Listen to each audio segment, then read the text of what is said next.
5 horas, sexta-feira, 28 de julho, estamos no ar com a segunda edição do Jornal Câmara Notícia, ao vivo para toda a cidade de Campinas, pela TV e também pelo Facebook. Os acionistas do aeroporto de Viracopos vão devolver a administração para o governo federal. A decisão saiu no início da tarde desta sexta-feira. A concessão acumula dívidas de mais de 470 milhões de reais. O ministro dos Transportes declarou ainda ontem, antes da decisão sair, que o governo federal estaria pronto para voltar à gestão do aeroporto. Trânsito. O INDEC começa obras de um parklet teste no Cambuí. Esses espaços são temas de um projeto de lei que tramita na Câmara. Por outro lado, o vereador questiona a instalação de parklets em uma rua com grande movimento. Semana que vem, à volta do recesso parlamentar, os vereadores votam projetos nas reuniões ordinárias e nas comissões. Saiba a agenda da primeira semana deste segundo semestre aqui do Legislativo. No Saúde e Bem-Estar, a hepatite B, um vírus silencioso que só uma a cada 20 pessoas infectadas sabe que tem a doença. E na entrevista semanal Impostos, os impactos do aumento da alíquota do PIS/COFINS que deu o que falar nesta semana.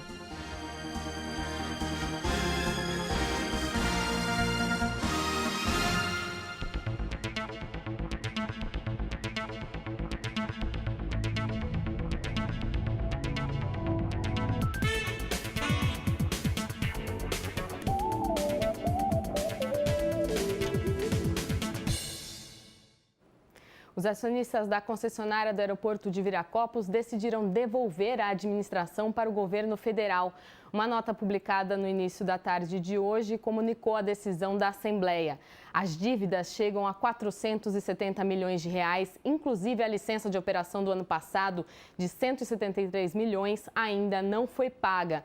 As empresas afirmaram que a projeção do governo de crescimento do aeroporto não se confirmou. A União projetava que Viracopos teria em 2016 17,9 milhões de passageiros, mas o que realmente foi registrado foram 9,3 milhões, o que corresponde a 52% da demanda do estudo do governo federal. O mesmo com o transporte de cargas. A estimativa era de 409 mil toneladas de movimentação, mas 2016 registrou 166 mil toneladas. A concessionária vai recorrer ao chamado processo de relicitação do objeto do contrato de concessão. Isso está previsto na Lei Federal 13.448, sancionada este ano. O ministro dos Transportes, Portos e Aviação Civil, Maurício Quintanella, disse ainda ontem à imprensa que o governo federal estaria preparado para assumir o aeroporto. Também ontem, em uma cerimônia no Palácio do Planalto para a apresentação de mais concessões de aeroportos, ele admitiu que a crise atrapalhou o setor. Entre 2011 e 2014, 6 concessões aeroportuárias foram realizadas. E reconheço que foi um processo muito importante, né, para o setor. Viabilizamos obras necessárias, preparamos os maiores aeroportos do país, né, para uma demanda crescente, né, mas, no entanto, se verificou, né, nesses primeiros anos, após essas primeiras concessões, né, que o modelo que foi adotado lá atrás não se mostrou sustentável. A modelagem considerou premissas, né, de elevação da demanda bastante otimista, ou seja, um crescimento de PIB de aproximadamente 3,5% ao ano, lá atrás. Os estudos todos foram feitos, né, com base nessa perspectiva e, infelizmente, ela não se concretizou. Nós tivemos uma queda de demanda, uma retração do PIB, que afetou demais o setor e as concessões. Lembrando que, inicialmente, a concessão deveria ser por 30 anos. Com esta medida, os acionistas, que é a UTC, né, uma empreiteira citada na Lava Jato, a Triunfo Participações e Investimentos e a francesa Aegis, esperam que a Agência Nacional de Aviação Civil faça uma nova licitação em 24 meses. Enquanto isso, a Brasil Viracopos, que é a concessionária, continua operando normalmente. Viracopos foi o primeiro aeroporto do país entregue à iniciativa privada ainda em 2012. E a INDEC testa no Cambuí a instalação de um parklet, que é uma vaga de 1 ou 2 carros destinadas para criar um espaço de convivência. Um projeto de lei tramita aqui na Câmara sobre esse assunto. Um projeto piloto custeado por empresários e com assistência e supervisão da INDEC está alterando a paisagem na esquina das ruas Coronel Quirino e Santos Dumont, no bairro Cambuí, em Campinas. O chamado parklet é um conceito já utilizado em países da Europa, ampliando uma área de passeio para transformá-lo em uma mini praça, com área de convívio social, com a implantação de jardins e bancos, por exemplo. De acordo com a INDEC, Esse primeiro parklet passará por observação nos primeiros 6 meses de uso, para corrigir eventuais falhas e aprimorar o projeto para o futuro. Apesar da inovação, esse conceito já está sendo discutido na Câmara de Campinas desde janeiro deste ano, quando o vereador Vinícius Gratti apresentou um projeto para a criação dos parklets. O parlamentar enumera os benefícios dessas áreas. Nessas áreas de mini praça, são instalados bancos, jardins, lixeiras e outros equipamentos para que as pessoas possam ali ficar e fazer uso também de ambientes próximos a restaurantes, a praças públicas maiores. Então, nesse sentido é que nós apresentamos um projeto de lei para legalizar esses equipamentos no município de Campinas. O vereador aprova a iniciativa no Cambuí e espera que os parklets possam se espalhar por toda a cidade. Isso é bom, nós queremos justamente isso, incentivar a criação de parklets para que o nosso município tenha, não apenas na região do Cambuí, que é uma região com vários bares e restaurantes, mas também por toda a cidade, como por exemplo nos distritos do Ouro Verde e do Campo Grande. Então nós queremos incentivar a criação de parklets, onde haverão ali a possibilidade de convívios, né, entre pessoas e também no visual urbano. Apesar disso, Gratti ressalta que ainda é necessária a aprovação desse projeto de lei. A criação dos parklets, elas terão aí a sua plenitude de legalidade quando nós aprovarmos esse projeto de lei aqui nessa casa. Olha, o vereador Nelson Osseri, do Podemos, protocolou um requerimento para questionar essa obra. Ele justifica que a via é muito movimentada, inclusive com passagem de ônibus, e que a obra pode trazer riscos para os usuários do parklet. O vereador pede também a indicação dos responsáveis pela obra e quer saber se existem custos para a administração pública. O requerimento ainda precisa ser lido durante a reunião ordinária para então ser encaminhado para a Prefeitura, que tem um prazo de 15 dias prorrogáveis por mais 15 dias úteis para responder à solicitação. E por falar em reunião ordinária, o recesso termina quarta-feira que vem, dia 2 de agosto. As sessões, então, vão ser retomadas às 6 da tarde de quarta-feira. E a pauta já foi publicada no Diário Oficial de hoje. São 7 projetos para os vereadores discutirem e votarem. Um deles é a análise do veto a um projeto do vereador Zé Carlos, que obriga os locais que vendem cosméticos a terem um recipiente para o descarte de cremes, perfumes e outros itens vencidos. E além da reunião ordinária, tem mais eventos no Legislativo. Dá uma olhada na agenda. Na quarta-feira tem reunião da Comissão Permanente de Defesa dos Direitos Humanos e Cidadania no plenarinho às 2 da tarde. O presidente é o vereador Carlão, do PT. Às 6 horas tem a 42ª reunião ordinária no plenário com a presidência do vereador Rafa Zimbaldi. Na quinta-feira tem um evento Direito a Continuar Estudando, meia passagem já, no plenário às 7 da noite. A presidência do encontro é da vereadora Mariana Conte. Na sexta-feira, às 8 da noite, no plenário, tem reunião solene para a entrega do título de cidadã campineira. A presidência da cerimônia vai ser do vereador Jorge Schneider. A gente reforça que os eventos estão sujeitos à mudança de horário e também cancelamentos.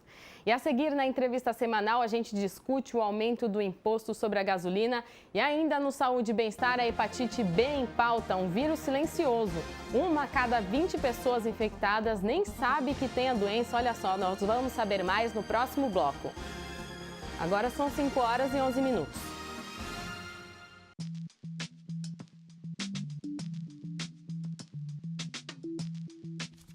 A medula óssea corre risco de ficar paralítico?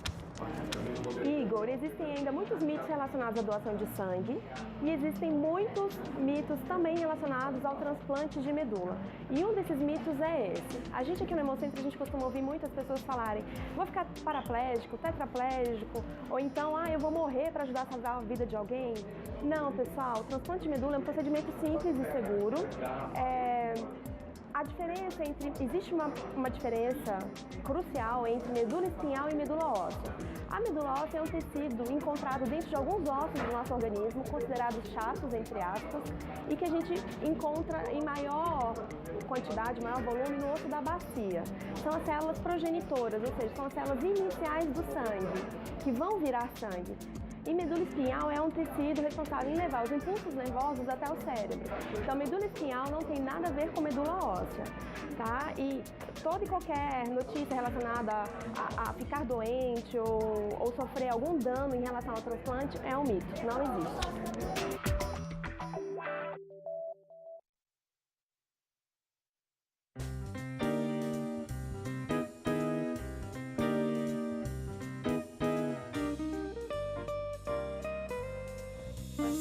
Política é a arte da convivência, a arte da melhor convivência possível. Política é o uso coletivo da inteligência em busca de um aperfeiçoamento da convivência de todos. Política é a busca do bem comum e não da alegria de 2 ou 3.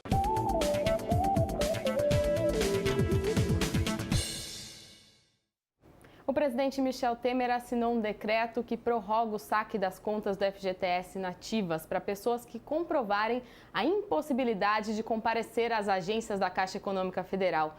Os detalhes desse documento só devem sair na segunda-feira. O balconista Ismero aproveitou a sexta-feira para ir à Caixa Econômica Federal. Então, eu vou consultar, ver se eu tenho direito, porque eu já recebi, eu tenho uma conta inativa há mais de 20 anos, eu vou ver se já desbloqueou ela, porque amanhã, segunda-feira, é o último dia, né? Então, eu vou ver se eu tenho ainda, ela já está liberada para saque. É isso mesmo. O prazo para saque das contas inativas do FGTS, Fundo de Garantia do Tempo de Serviço, acaba nesta segunda-feira, 31 de julho. Apesar disso, o presidente Michel Temer assinou um decreto prorrogando esse prazo apenas para quem comprovar a impossibilidade de comparecer a uma agência da Caixa. O documento não detalha quem poderá se encaixar nessa exceção. A previsão é que os detalhes sejam informados na segunda-feira. Com relação a esse novo decreto, da presidência, a gente ainda não tem a regulamentação ainda, como é que vai acontecer esse saque.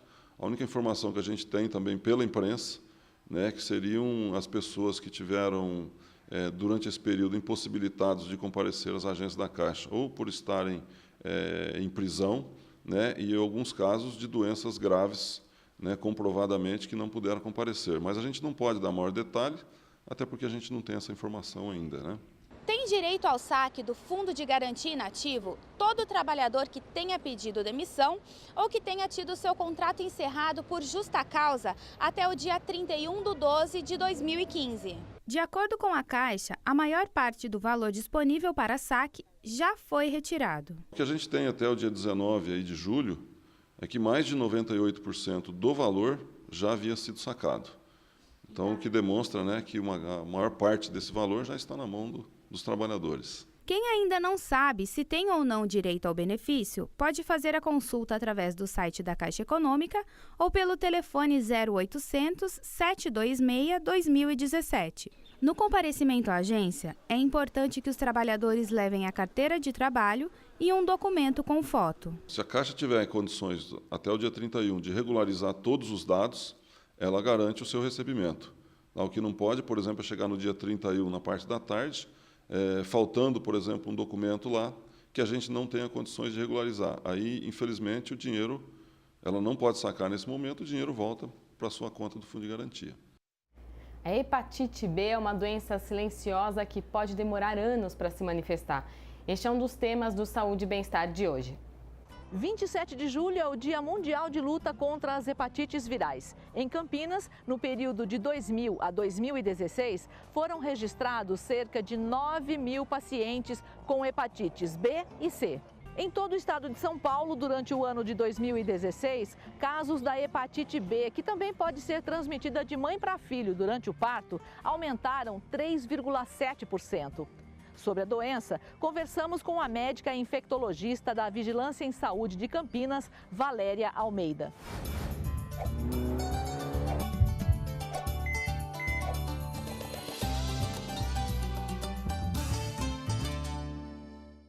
A hepatite B ela é uma doença, né, que ela é causada por um vírus. Esse vírus pode ser transmitido por relação sexual ou por contato com sangue contaminado, né, através de transfusão sanguínea ou com material odontológico, de manicure ou de acupuntura que esteja contaminado com sangue com o vírus da hepatite B. Quais são os sintomas? A hepatite B, como algumas doenças, né, de transmissão sexual, elas têm um comportamento que ela é uma doença silenciosa, né? Tanto que a gente chama de infecção sexualmente transmissível, porque nem sempre causa doença. As pessoas podem ser portadoras do vírus da hepatite B e não manifestarem doenças. O que ocorre é que depois, passado muitos anos, né, que pode ser 10, 20 anos, essa pessoa com o vírus, portadora do vírus, esse vírus no fígado da pessoa pode levar a uma cirrose no fígado ou então a um câncer de fígado. Então esse é o problema da doença, que muitas vezes ela é silenciosa, a pessoa não percebe e quando ela começa a ter sintomas já está numa fase muito avançada da doença, que às vezes o tratamento é até difícil. Quem tem hepatite B não pode ser doador de sangue. Quem é portador do vírus da hepatite B, ele não pode doar sangue, né? Porque o risco é que contamine outras pessoas, né? Então, as pessoas que são portadoras, elas não podem doar sangue, assim como de outras doenças infecto-contagiosas, né? Como se previne a hepatite B? É importante que as pessoas se vacinem, né? Porque a vacina para hepatite B, ela dá proteção para toda a vida, né? E ela é uma vacina que tem disponível no SUS. Quem pode tomar a vacina? Ela é uma vacina que foi introduzida em 1998, né? Atualmente, todas as crianças recém-nascidas recebem essa vacina durante na maternidade mesmo, é a primeira vacina que a criança recebe. Ela faz parte do calendário nacional de imunização das crianças. No entanto, existe uma grande parte da população que nasceu antes dessa data que acabou não sendo vacinada, né? Então, essa vacina que ela era até recentemente, o Estado de São Paulo estava recomendando até os 49 anos de idade, agora o Estado de São Paulo passou a recomendar para todas as faixas etárias. Então, todas as pessoas que nunca tomaram a vacina de hepatite B podem tomar a vacina, pode procurar uma unidade de saúde e serem vacinadas. E quem já teve contato com a doença? Quem teve contato com o vírus da hepatite B, ele pode ter curado espontaneamente. Algumas pessoas ficam com o vírus. Quando uma pessoa entra em contato com o vírus da hepatite B, 92% das pessoas curam espontaneamente. 8% continuam com o vírus, né? Mas quem não tem o vírus, se vacinar, vai ficar protegido, né? Agora, essas pessoas que eventualmente possam ser portadoras do vírus da hepatite B, podem também ir a uma unidade básica de saúde, se desejarem, e fazer o exame para saber se tem hepatite B ou C ou outra infecção sexualmente transmissível. Saúde e Bem-Estar fica por aqui. Até o próximo. Tchau!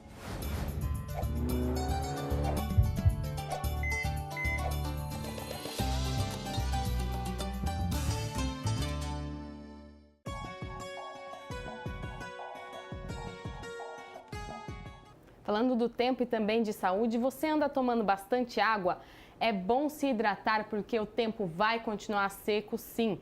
A Defesa Civil divulgou que a nossa cidade hoje à tarde entrou em estado de alerta. A umidade relativa do ar às 3h23 ficou em 15,5%. O estado de alerta vale para quando a umidade está entre 12% e 20%. Vamos olhar as temperaturas para o fim de semana. No sábado e no domingo, a mínima vai ser de 12 graus, segundo o CEPAGRE da Unicamp, e a máxima vai ser de 26 graus.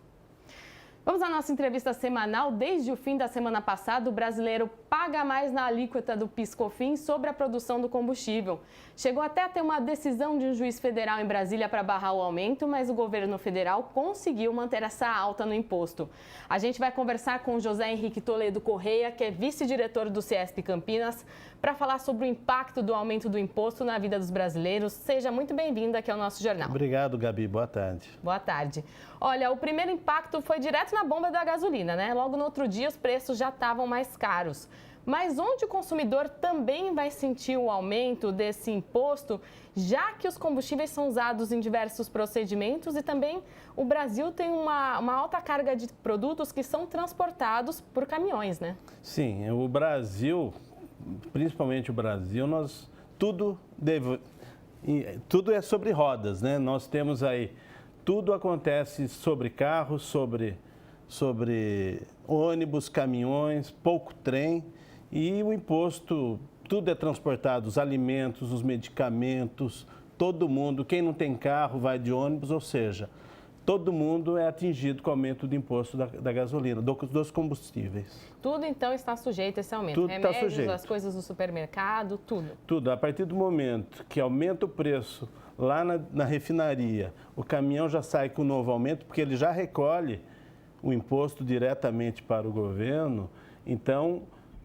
o consumidor já paga o preço novo e ele já repassa, porque hoje, no momento de crise que nós estamos vivendo, não dá para você continuar com o mesmo preço e pagando mais pela gasolina. Ou seja, tem que repassar o preço ao consumidor. Inclusive, até a Agência Nacional de Energia já anunciou que o aumento do tributo vai fazer com que a conta da energia também aumente, já que o diesel é usado em parte das termoelétricas brasileiras. Agora, vamos explicar para o pessoal de casa como funciona quando um aumento é repassado, né? Qual que é o passo a passo até chegar ao consumidor? Por que vem tão rápido? O governo, ele não gera riqueza. Ele precisa dos impostos para poder gerar receita para pagar a sua estrutura. O governo brasileiro tem uma estrutura muito grande, muito cara. Como é que ele faz no momento onde ele tem uma diminuição de arrecadação? Ele tem que aumentar o imposto. E nós vivemos também um momento de seca. Você acabou de falar que nós estamos num momento de crise hídrica e diminui as barragens, acabam gerando menos energia, ou seja, sobe todo o preço. O governo, o que ele precisa? Ele precisa continuar arrecadando para cumprir as suas obrigações. Isso não acontece, tem que aumentar o imposto. O imposto, ele já vem na próxima conta de energia elétrica de todo cidadão, de todas as empresas. Como eu disse anteriormente, é feito o repasse, né?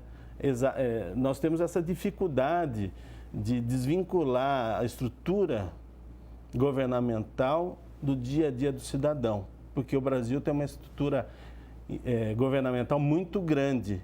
E isso afeta, ele precisa aumentar a arrecadação. Agora, quando a gente está no caso da energia elétrica, aí a gente tem lá na conta, vem os momentos de zona vermelha, o momento de maior consumo, mais barato, temos que prestar atenção nisso. Isso. Agora, para a indústria, né, você como representante do CIESP, essa medida atrapalha em tempos de crise? A gente pode esperar uma queda no consumo e também, consequentemente, uma queda na produção da indústria?